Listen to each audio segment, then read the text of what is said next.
Yeah, I know what you're thinking. You can get a job in the Middle East simply by trying or by magic, through others, or by fluke.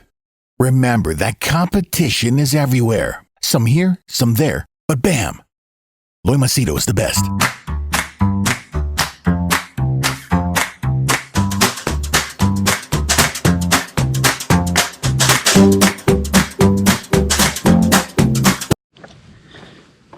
Okay,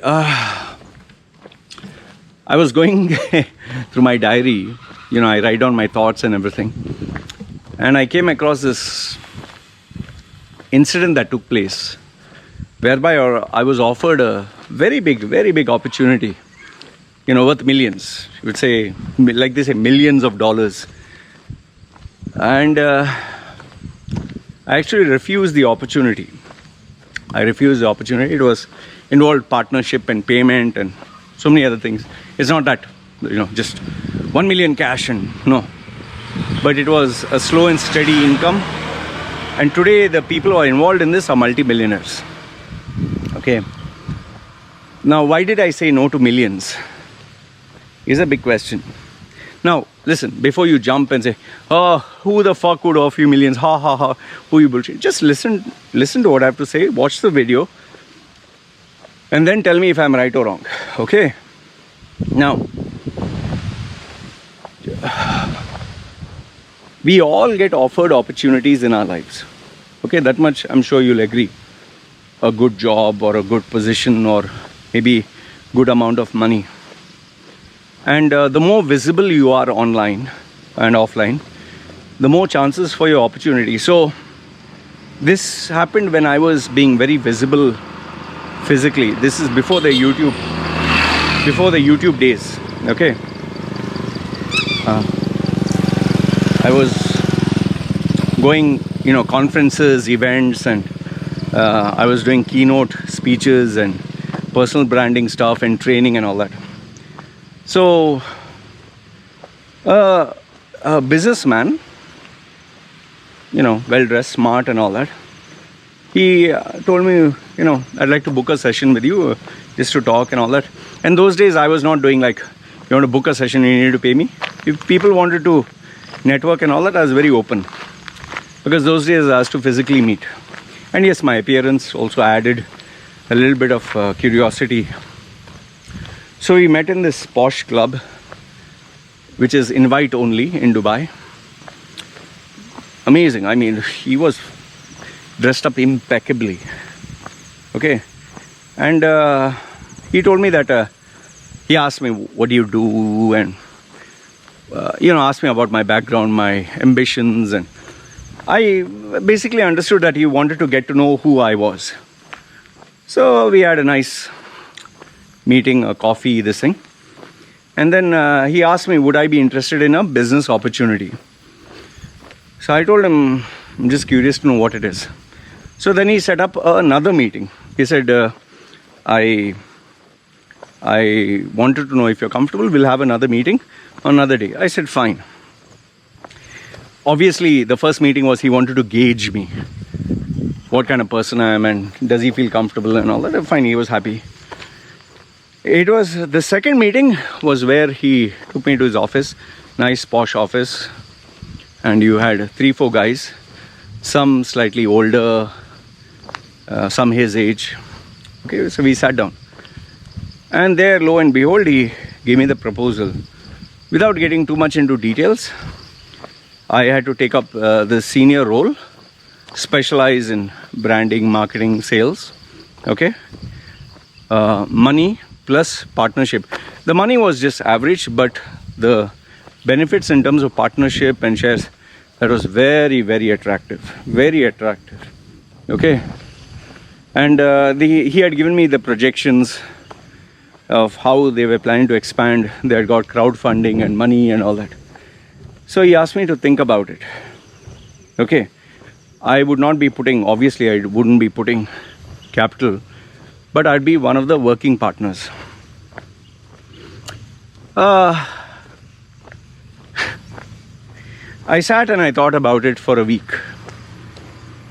And finally in the end I told him I declined. He said, would you like to think about it and can we would you like to discuss or anything, any of my doubts or whatever. He was very keen in wanting me to join for some reason. But I let him know that I didn't want to. And I gave my reasons. And this is the reasons I'll give you. The exact reasons I gave him is what I'll tell you. See, money is good, huh? We all want to make money. Who doesn't want to make money? If someone offers you $1 million in cash, okay, let's say for example, will you say no to it? No, of course not. Or they say you can make 10 million over a period of time, guaranteed, as the business will grow. Who will say no? However, you know what is the problem? Big money, as they call it, big money, doesn't come in easy. You have to work hard for it. Really work hard. And it's not a casual affair. It's not a hobby. You have to be totally obsessed about it. Your life's mission has to be that. For me, if I would have to say yes to this, the first thing I'd have to let go is my personal brand. The time, effort and money that I would put for my personal brand, I wouldn't be able to do it anymore because my whole life would be his company brand. That was the first thing that I realized. The second one was, given that we had 4-5 partners, it belongs to the person who invested the money and who has a majority share. The rest of us are just people who will put in the effort or the money, and tomorrow if there's a dispute, you'll take your part of the money, shares, whatever, and you'll have to say bye-bye. So then I would have nothing to show other than just have money. Number 3 is my style was always like to work alone. That is why if you see I don't have any staff, I don't want headache. Yeah. I don't like interacting with people every single time. Short interaction, finish, it's over. And I like to be left in my own world. So I knew my personality wouldn't agree well. You have to be realistic with your personality traits. The next one is, which I think was a really big one, is I would lose my freedom. Today I'm walking without a shirt. I'm making this video. I'm relaxing at home. I can sleep at 6 in the morning, or I can sleep at 1, or I can eat when I like, sleep when I like, go where I like, be with my family, upload whatever I want.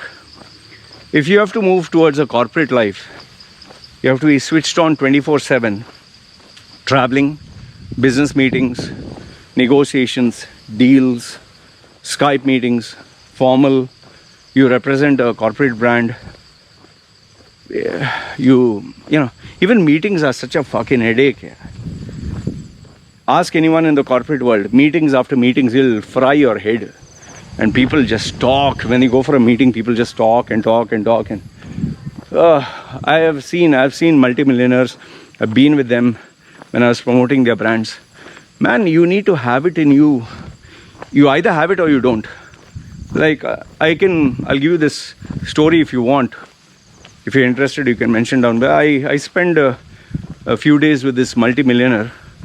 Man, from 5 in the morning, from the time he would get up, his BlackBerry, those days there was BlackBerry, he had one, his secretary had one, he has a secretary also. They're busy answering meetings and planning, and one meeting after another meeting after another meeting after another meeting. In fact, even when they're eating food, there's a meeting. I'm like, what the fuck is this, man? And just imagine the whole day from 5 in the morning, sometimes even till like 1 in the night. Meetings are meetings, then they'd shower, get fresh. And even when they had entertainment, they'd bring girls and this and that, for the rich people. They're also there. Why do you think rich people bring escort girls and all that? Because they don't have time for romance. Okay, come on, give me good sex, fuck and suck and bye-bye, bugger off. Got to go back to work. Pure workaholic life, pure workaholic. There's nothing to it. Like, many people are jealous of Elon Musk or Jeff Bezos. No, you have to like that lifestyle, and that lifestyle is very suffocating. I know you'll be saying, Loy, who would make you a millionaire that you're talking? No, I'm not saying I'm I would be a multi-billionaire or multi-millionaire or whatever. But definitely can reach there, right? But in order to reach there, you have to, simple, forget multi-millionaire. Look at a guy who runs a business, a shop or a restaurant. You think he's sitting at home relaxing and watching a cricket match or a football match? No, 24/7 you have to be there. You're under stress. Oh, this problem, that problem, staff, material, oh, pricing, oh, customer review, this, that. Oof. And when you're talking of a multi-million brand, you'll go mad. It's, finally, after thinking about all this, I was like, if I take this life, I say goodbye to my brand, my freedom, and yes, I'll make money, but forever I'm going to be in that world. And then if tomorrow, I know some of you will say, okay, make your money for 10, 20 years and then get out. Yeah, who wants to, after, okay, you made your money and all that, the best years of your life are over, then what are you going to do?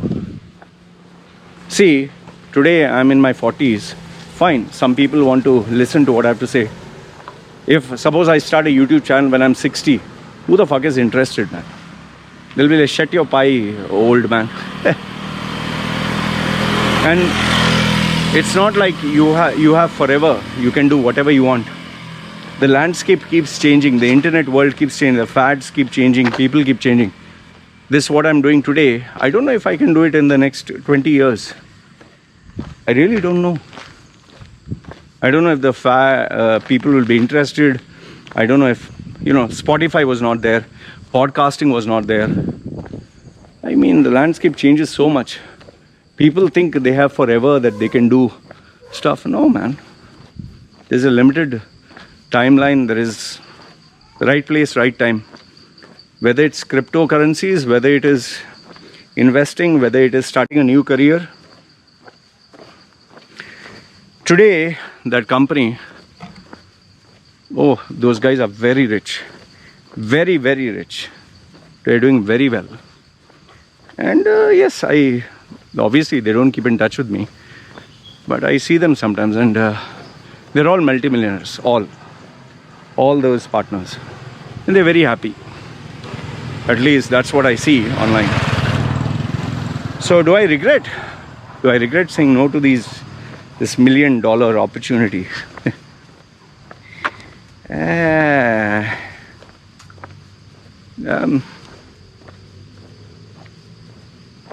I don't know. To be honest with you, I don't know if I would be happier, but I can tell you one thing.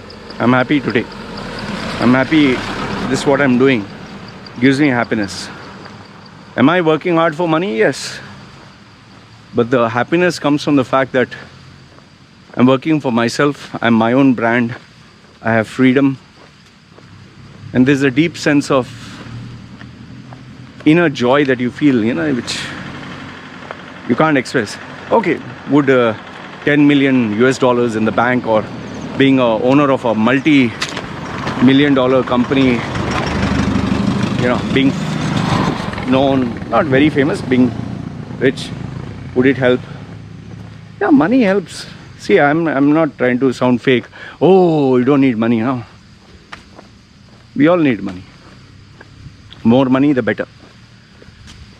But yeah, remember, you can't have the pie, cake and eat it. You can't have everything. There is an opportunity cost. I made the choice of choosing being happy, having my freedom, working for my own brand, and being totally independent. And this to me is priceless. I wouldn't mind the money, but it has to come on my terms, not being a corporate slave for another brand. Anyway, this is what I wanted to share. So whether you believe or don't believe the story, that doesn't matter. Focus on what I told you in terms of the message, and let me know if you were offered this opportunity. Would you have taken it? Would you have worked 10-20 years and made your money and cashed out? I know many would have grabbed the opportunity. I did get my friends and some of my mentors, they said, "Loy, you should have taken it." But then again, who knows? Would life go better or worse? Anyway, this is what I wanted to share. Let me know your thoughts. This is me signing off. You guys take care.